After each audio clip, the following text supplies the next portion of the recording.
Grabe ang gulat. Buong Netherlands na palingon. Alexandra Alex Ayala nagpakita ng panibagong headline-making performance matapos patumbahin si Jasmine Gimbraer sa round of 16 ng isang WNE5 tournament sa Great Britain. Isang dominang win na nagpatunay na hindi lang siya flash in the pan. Seryosong contender na siya sa ITF WTA swing ngayong season. Mula sa unang serve kitang-kita ang intensity. Kontrolado ang baseline rallies ni Alex, mabilis ang footwork at matapang ang pag-atake sa second serves. Resultang malinaw ang scoreline at mabilis ang pag-close ng set. Ito ang klaseng performance na nagbubukas ng pintuan pabalik sa mga mas malalaking draw at nagbubuo ng momentum para sa mga susunod na WTA challengers. Ang win na ito hindi isolated. Bahagi siya ng series na magagandang resulta nitong taon na naglalagay sa kanya sa radar ng mas malalaking events. Para sa Netherlands, sorpresa ito. Si Jasmine, home favorite at kilala sa solid baseline game, inaasahang magbibigay ng malaking challenge. Pero si Alex, ipinakita niya ang matang panalo. Aggression on return, clinical na transition game at composure sa crucial points. Katangian ng players na kayang mag-level up sa WTA Tour. Ganito nagsisimula ang mga breakouts. Hindi lang panalo, kundi paraan kung paano niya pinanalo, determinasyon, guts at malinaw na game plan. Ano ang ibig sabihin nito para sa Philippine tennis? Ito ang momentum na pwedeng mag-spark ng mas malaking opportunities. Higher ITF seeding, wildcard considerations, at press coverage na susundan ng sponsor interest. Para sa mga kababayan, Alex ang bagong mukha ng pag-asa. Hindi lang bilang junior standout noon, kundi bilang legit na Filipina na kumakalaban at nananalo sa international tour. Expect viral clips, trending reacts, at instant national pride habang sumusulong siya sa quarters at beyond. Hanggang saan naabot ang run ni Alex sa Great Britain. Kung mananatili ang intensity at match IQ na pinakita niya kontra Gimbraer, baka hindi lang quarterfinals ang makikita natin. Baka makasabay siya sa mga pangalan na kailangang pagtuunan ng mundo. Manood, mag-cheer at maghanda. Dahil ang bawat panalo ni Alexandra Ayala na yon, hindi lang personal triumph, national moment ng Filipino sports. Hindi biro kung ano ang nagawa ni Alexandra Alex Ayala. Sa isang international tennis meet sa Great Britain, sa reported WNE5 tournament, muling ipinakita ng Filipina rising star na kaya niyang gulatin ang mundo. Sa laban-laban kay Jasmine Gimbraer ng Netherlands, si Alex ang umangat. Panalo siya at panibagong patunay na hindi biro ang kanyang pag-akyat sa tennis world. Mula umpisa, ramdam mo na agresibo ang kanyang baseline shots at mabilis ang footwork. Sa bawat serve ni Gimbraer, gising si Ala. Mabilis sumagot, cold-blooded sa returns, hindi lang basta laban, clinical. At dahil dito, malinaw ang scoreboard. Straight set win, dominating.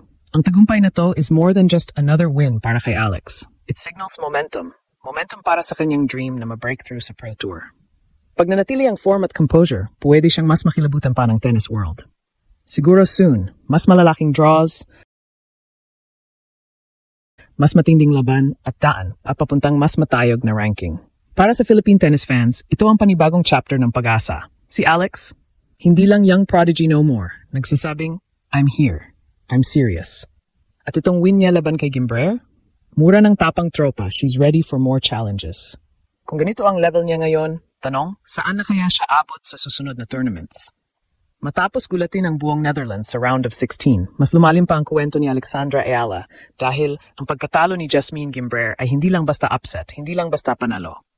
Ito ay statement victory. At dito nagsisimula ang tunay na kwento kung bakit nagwawala ngayon ang European Tennis Forums at bakit nagugulat palalo ang Dutch tennis community. Paano niya nagawa iyon ng ganoon kadominante? Sa mga nakapanood ng match, malinaw, hindi si Gimbraer ang natatalo, si Alex ang nanlalamon. Kada rally, parang may dalang misyon ng Filipina. Precise cross courts, fearless ball striking, at baseline control na parang top-tier WTA challenger na. Hindi lang siya naglaro para manalo. Naglaro siya para ipakita, I am back and I am coming for more. Sa unang set pa lang, halatang hindi komportable si Jasmine. Ang Dutch crowd, sana'y makita ang kanilang rising player na composed, steady, at matatag sa exchanges. Pero ngayong nasa harap niya si Alex, para siyang nilalaman ng bagyo. Si Ayala ang nagdidikta ng tempo. Siya ang nag-push ng rallies. Siya ang nagsaset ng emotional tone ng match.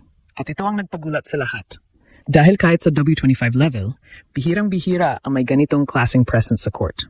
Pero ang pinakamalupit, ayon sa courtside observers, hindi raw sumigaw si Alex, hindi nagpakita ng yabang, hindi nag-celebrate ng malala. Tahimik, focused. Parang may mas malaki siyang hinahabol kaysa isang round of 16 win. Para bang inside her mind, ito ay assignment lang. Trabaho, hakbang, pag-akyat. Naroon ang kakaibang presensya ni Alexandra Ayala, isang aura na hindi mo basta makikita sa isang WD5 tournament. At dahil dito, agad nagkaroon ng shock factor sa buong venue. Ang mga tao, mula fans hanggang seasoned analysts, napatingin at napatanong kung saan biglang nanggaling ang bersyon ng Alex na ito. Hindi ito yung typical promising youngster. Ito ay isang atleta na may bit-bit na bagong tapang, bagong maturity at bagong level ng kagustuhang manalo. Habang tumatagal ang laban, mas lalong lumalalim ang pagdududa ng mga observers. Bakit parang mas matalas ang galaw niya na ngayon? Bakit mas composed siya sa pressure points? Bakit kontrolado niya ang tempo kahit kalmot ang rallies? Para bang may malaking shift sa loob ng kanyang mindset? Isang shift na hindi basta bunga ng practice, kundi isang mas malalim na hunger na magkaroon ng tunay na breakthrough. At dahil dito, nagsimula ang pinakamahalagang tanong. Ito na ba ang simula ng pag-angat niya tungo sa mas mataas na antas ng tennis? Ito na ba ang tournament kung saan siya tuluyang bubukas ng pinto papunta sa WTA climb?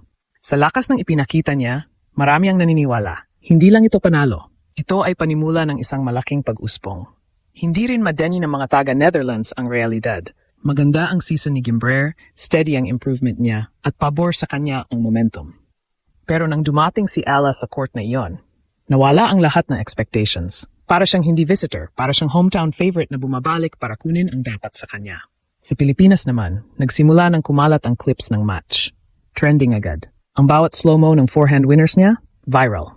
Ang bawat fist bump, quote reposted ng Pinoy sports pages. Kasi alam ng lahat, matagal nang hinihintay ng bansa ang ganitong spark.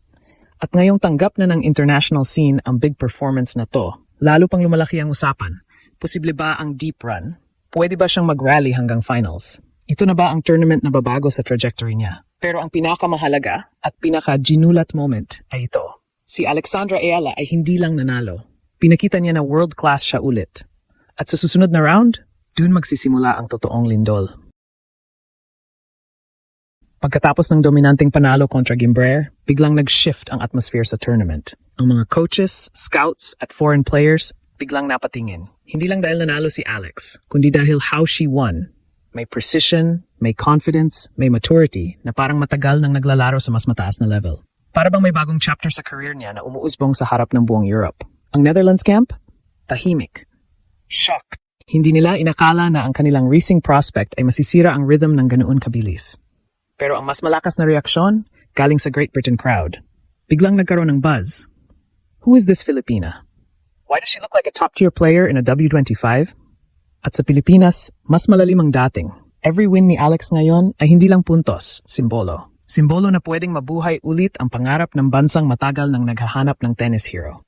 At sa susunod na laban, doon natin malalaman kung gaano kalakas ang pag-ugong ng lindol na sinimulan niya.